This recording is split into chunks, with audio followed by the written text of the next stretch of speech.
حضور نبی مکرم صلی اللہ علیہ وسلم نے ارشاد فرمایا، جو بندہ رات کو سورہ واقعہ پڑھے گا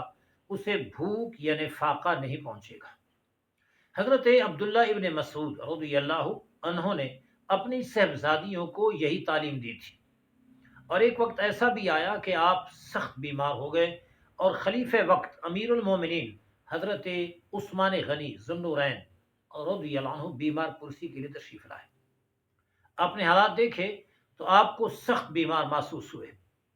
تو گورنمنٹ کی طرف سے امداد کی آفر کی اور فرمایا زندگی کا نہیں پتہ، تو آپ کی صحبزادیوں کے لیے میں بیت المال سے کچھ دینا چاہتا ہوں۔ آپ نے اس انتہائی سخت بیماری کی حالت میں بھی جواب دیا کہ میں نے نبی کریم علیہ الصلاۃ والسلام سے سنا، ارشاد فرمایا کہ جو بندہ رات سورہ واقعہ پڑھے گا اس تک فاقہ نہیں پہنچے گا۔ میری بچیاں